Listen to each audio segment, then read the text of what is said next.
Please ಅಪ್ಪನ ಹತ್ರ ಇದನ್ನು ಹೇಳಕ್ ಹೋಗ್ಬೇಡ, ಕೋಪ ಮಾಡ್ಕೋತಾರೆ ಅವರು. ಬೇಗ ವಿಕ್ರಮ್ ಇಬ್ರು ಹೊರಗಡೆ ಹೋಗಿದ್ದಾರೆ. ಇಷ್ಟೊತ್ತಲ್ಲ? ಹೌದು ಕಣೋ, ಯಾರಿಗೂ ಹೇಳ್ದೆ ಹೋಗಿದ್ದಾರೆ. ರಾತ್ರಿ ಹೊತ್ತು ಕತ್ಲು, ಹೊರಗಡೆ ಹೋಗಿ ಮಾತಾಡೋವಂಥದ್ದು ಏನಿತ್ತು? ನನಗೆ ಹೇಳಿದ್ರೆ ನಾನು ಹೋಗಿ ಅತ್ಕೇನು ಕರ್ಕೊಂಬರ್ತಿರ್ಲಿಲ್ವಾ? ಕರ್ಕೊಂಡು ಹೋಗಿರೋದೇ ಮೇಘನಾ ಕಣೋ. ಅತ್ತಿಗೆನಾ? ಹೌದು, ಅಕ್ಕನೇ ಏನೋ ಮಾತಾಡಬೇಕು ಅಂತ ಹೇಳಿ ಕರ್ಕೊಂಡು ಹೋದ್ಲು. ಓ ಗಾಡ್, ಈ ಕತ್ಲೆನಲ್ಲಿ ಎಲ್ಲಿಗೆ ಅಂತ ಹೋಗಿರ್ತಾರೆ? ನಾನು ಹೋಗಿ ನೋಡ್ಕೊಂಬರ್ತೀನಿ. ಬೇಡ ಕಣೋ, ಮೂರ್ತಿಗಳು ಹೋಗಿದ್ದಾರೆ. ಅಂಕಲ್ ಒಬ್ಬರೇ ಹೋದ್ರ? ಹೇಳಿದಿದ್ರೆ ನಾನು ಜೊತೆಗೆ ಹೋಗ್ತಿದ್ನಲ್ಲಮ್ಮ. ನಿಮ್ಗೆಲ್ಲ ಏನಾಗಿದೆ ಅಂತ ನಾಳೆ ಮದುವೆ ಇಟ್ಕೊಂಡು ಶಾಸ್ತ್ರ ಇಟ್ಕೊಂಡು ಈಗ ಹೇಳ್ದೆ ಕೇಳ್ದೆ ಈ ಥರ ಹೋದ್ರೆ? ಫೋನ್ ಕೂಡ ನಾಟ್ ರೀಚಬಲ್ ಬರ್ತಾ ಇದೆ. ನಂಗೆ ಯಾಕೋ ತುಂಬ ಟೆನ್ಷನ್ ಆಗ್ತಿದೆ ಕಣೋ. ಮಾ, ನೀನು ಯಾಕಮ್ಮ ಟೆನ್ಷನ್ ಆಗ್ತೀಯಾ?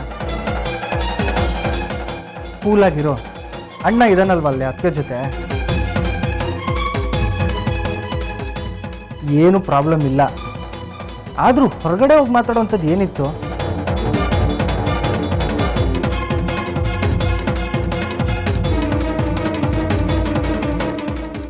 ಸಾಹೇಬ್ರೆ, ದಯವಿಟ್ಟು ನಿಮ್ದಮ್ಮಯ್ಯ ಅಂತೀನಿ, ಅದೇ ಮಾತ್ರ ಬೇಡ ಅನ್ಬೇಡಿ.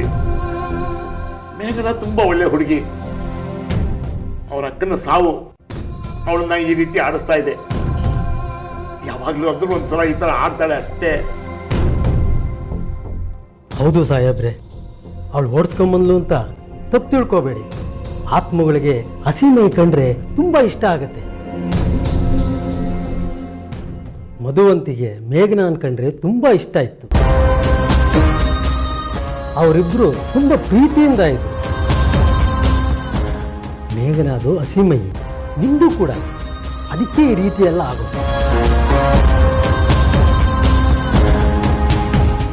ಮದುವೆ ಆಗೋರ್ಗಷ್ಟೇ ಭಯ, ಆಮೇಲೆ ಎಲ್ಲ ಸರಿ ಹೋಗುತ್ತೆ. ಈ ವಿಷಯನ ಯಾರಿಗೂ ಹೇಳೋದು ಬೇಡ, ಇಲ್ಲಿಗೆ ಮರ್ತು ಬಿಡೋಣ.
ಎಲ್ಲೋ ಹೋಗಿದ್ದೆ ಇಷ್ಟೊತ್ತಲ್ಲಿ?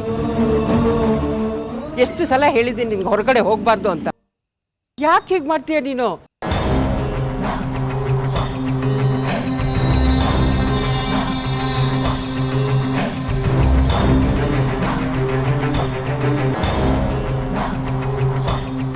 ಅಮ್ಮ, ನಿನ್ನ ಜೊತೆ ಸ್ವಲ್ಪ ಮಾತಾಡಬೇಕು.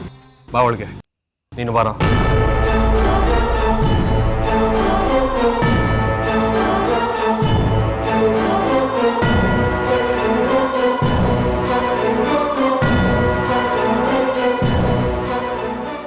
ಅಕ್ಕ ಎಲ್ಲೇ ಹೋಗಿದ್ದೆ?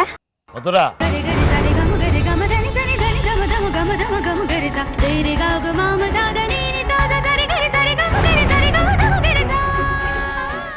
ಎಲ್ಲಿಗೋ ಹೋಗಿದ್ದೆ ವಿಕ್ರಮ್?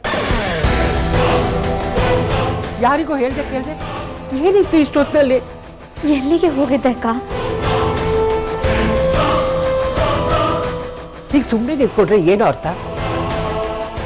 ನಾವೆಲ್ಲ ಎಷ್ಟು ಗಾಬರಿ ಆಗಿದ್ವಿ ಗೊತ್ತಾ? ಇಷ್ಟೊತ್ತಲ್ಲಿ ಅಂತ ಸೀಕ್ರೆಟ್ ಮಾತಾಡೋಂಥದ್ದು ಏನಿತ್ತು? ಹೇಳಿ ಅಕ್ಕ, ಭಾವನ್ ಕರ್ಕೊಂಡು ಹೊರಗಡೆ ಏನಕ್ಕೆ ಹೋಗಿದ್ದೆ? ಅಣ್ಣ, ಏನು ನಡೀತಾ ಇದೆ ಇಲ್ಲಿ? ಏನಾದರೂ ವಿಷಯ ಇದ್ರೆ ಹೇಳು. ನೀನೀಗ ಸುಮ್ಮನೆ ನಿಂತ್ಕೊಂಡ್ರೆ ನಮ್ಗೆ ಆತಂಕ ಜಾಸ್ತಿ ಆಗುತ್ತೆ. ಅದು ಗೊತ್ತಿಲ್ಲ,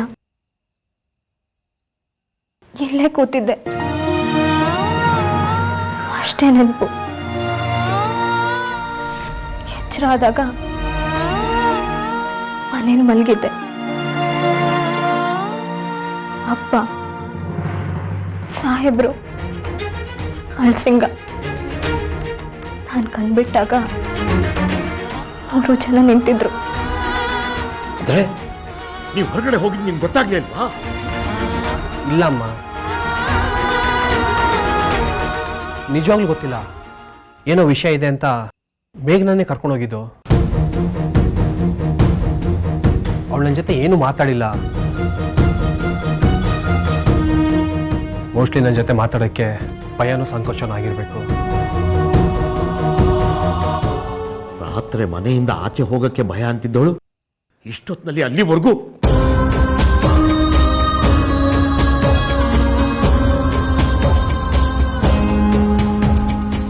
ಎಲ್ಲಿಗೆ ಹೋಗಿದ್ನಪ್ಪ ನಾನು? ಹೋಗ್ಲಿ ಬಿಡು, ಎಲ್ಲೂ ಇಲ್ಲ. ನೀನು ಏನೋ ವಿಷಯನ ನನ್ನಿಂದ ಮುಚ್ಚಿಡ್ತಾ ಇದೀಯಾ.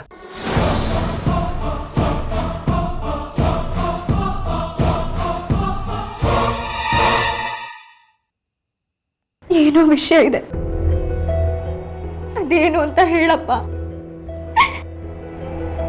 ಎಲ್ಲಿಗೆ ಹೋಗಿದ್ದೆ ನಾನು? ಏನಾಗಿದೆ ನನಗೆ? ನಾನು ಯಾರಿಗಾದ್ರೂ ತೊಂದರೆ ಕೊಟ್ನ? ಯಾಕೆ ಯಾರು ಏನೋ ಮಾತಾಡ್ತಿಲ್ಲ? ಏನಾಗಿದೆ ನನಗೆ? ನಾವು ಹೊರಗೋಗಿದ್ದು ಯಾರಿಗೂ ಗೊತ್ತಾಗಿಲ್ಲ ತಾನೇ?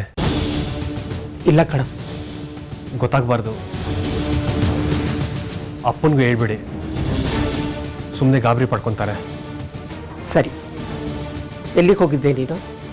ಮೇಘನನ್ನು ಕೇಳ್ಬಿಡಿ ಎಲ್ಲಿ ಕರ್ಕೊಂಡು ಹೋಗಿದ್ದೆ ಅಂತ. ಸಮಾಧಾನ ಮಾಡ್ಕೊ, ನಿನ್ಗೇನು ಆಗಿಲ್ಲ. ಸಾಹೇಬ್ರು ಯಾಕಲ್ಲಿಗೆ ಬಂದಿದ್ರು? ಉತ್ತರಿಸಕ್ಕಾಗದೇ ಇರೋ ಪ್ರಶ್ನೆಗಳನ್ನ ಯಾಕೆ ಕೇಳ್ತೀಯಾ? ಹಂಗಂದ್ರೆ ಏನರ್ಥ? ಸರಿ, ಈಗ ಹೇಳು ಎಲ್ಲಿಗೆ ಹೋಗಿದ್ದೆ ಅಂತ. ಸುಮ್ಮನೆ ಟೆನ್ಷನ್ ಮಾಡಬೇಡುವ ನಮಗೆ.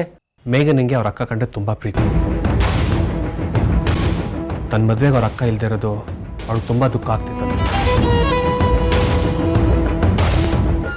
ಅದಕ್ಕೆ ನನ್ನ ಹತ್ರ ಬಂದು ಮನೆ ಕರ್ಕೊಂಡೋಗಿ ನನ್ನ ಮನಸಾರೆ ಹತ್ಬಿಟ್ಟು ಸಮಾಧಾನ ಮಾಡ್ಕೊಂಬರ್ತೀನಿ ಅಂತ ಕೇಳ್ಕೊಂಡ್ಲು.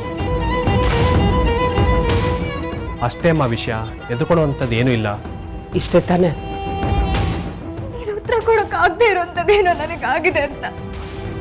ಏನಾಗಿದೆ ನನಗೆ? ಮಧುರ, ನೀನಾದ್ರೂ ಹೇಳೆ, ಏನಾಗಿದೆ ನನಗೆ ಹೇಳು.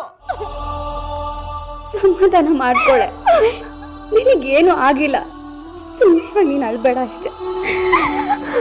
ನೋಡು, ಮದುವೆ ದಿನ ಹೆಣ್ಮಕ್ಳು ಅಳಬಾರ್ದು ಕಣೆ. ನೀನ್ ಧೈರ್ಯ ತಗೋ, ಆದ್ರೆ ನೀನ್ ಸ್ವಲ್ಪ ಹುಷಾರಾಗಿರು.